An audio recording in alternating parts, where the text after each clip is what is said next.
Okay, a major shake-up is on the cards for Medicare. The government is putting forward the idea of a blended funding system, supposedly to open up the delivery of primary care to a wider range of health professionals. Joining me now is Shadow Treasurer Angus Taylor. Thank you for joining me, Angus. Do you concede the system, the Medicare system as we know it, is no longer fit for purpose? Well, I do think, Cory, that it continually needs to be improved and refined, and one of the ways you can do that is to get a bigger role from pharmacists, from practice nurses, from allied health professionals. And I think every regional MP has seen the importance of that and the way that can actually work effectively. It tends to work better in regional areas than urban areas. But sadly, we haven't seen any detail from Labor on this. The devil is in the detail. Whether the idea is good or not, what matters at the end of the day is having a practical plan that can work, and that's what we want to see from Labor. Yeah, it's one of the huge challenges, of course, that government has to put out the detail, but the response to the Medicare plan or the suggestion about opening up to primary carers has been quite well received. How is the coalition going to approach this? Is it going to try and work collaboratively with Labor to get important reforms through, or is it going to oppose these measures because Labor are not very good managers? Well, it depends on what they're proposing, Cory, and this is the real problem with Labor. What we see time and time again is they fly a kite, they come up with an idea.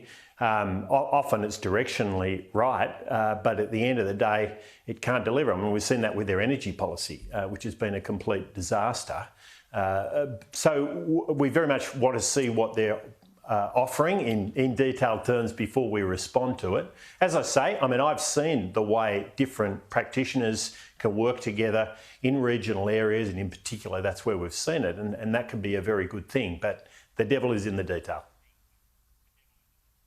It certainly is. It always is. All right, but there was a warning today that if the Reserve Bank continues down the path it's on with hiking interest rates, there's the likelihood of a recession. We've had a lot of criticism in the media and in economics areas about the handling of the high inflation. Do you expect a 9th straight rate hike in February? Because that would smash the psyche of the country, wouldn't it? Well, I think that's up to the Reserve Bank. They're an independent Reserve Bank for a reason. We want them to be independent. But, Cory, I think the real issue is what's the government doing? I mean, we do have very strong inflationary pressures and interest rate pressures in this country, and yet we've seen a government with a ham-fisted energy policy that's making a bad situation worse.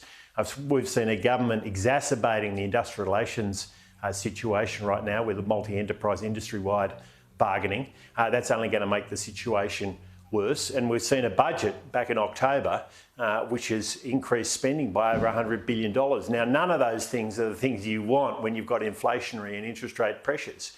We need a government that realises that it has an important role to play in taking those pressures away. They inherited an economy that was strong, a labour market that was strong, a budget that was remarkably strong, very close to surplus in the last calendar year, and yet right now, we're not seeing a plan to deal with these interest rate and inflationary pressures that really are bearing down on Australians. Let's face it, it's a very difficult time we're going to be facing in the next few months for those with a mortgage and those facing real cost of living pressures.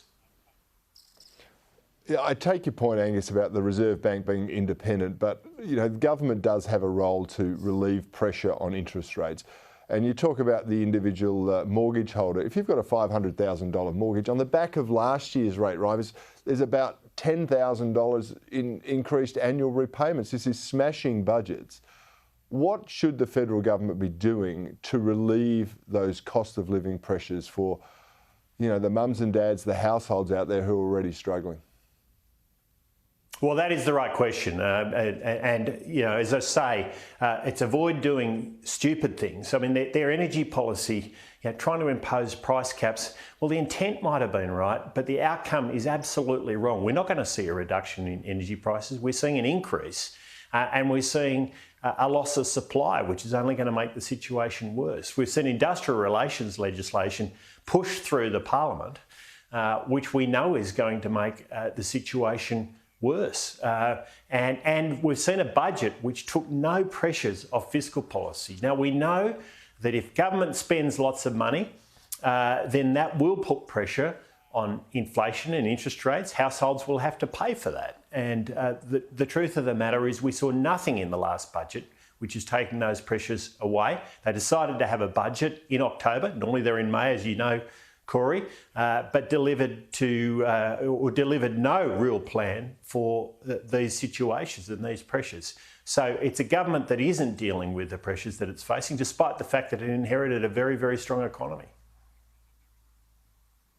Yeah, before I let you go, Angus, the debate around The Voice, it's only just heating up. Peter Dutton has indicated he's reluctant to offer his support.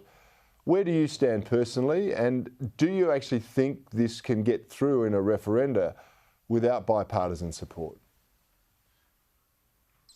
Well, first of all, I'd say you can't vote for what you don't understand, Cory. And, you know, I always seek to understand what I'm voting for and what I'm supporting. And I don't understand this. And I don't think Australians understand this. And frankly, I don't think the Prime Minister understands it. If you listen to the questions he's been asked in recent days on The Voice, I don't come away with any real confidence that he understands the detail of what's going to be put in place here.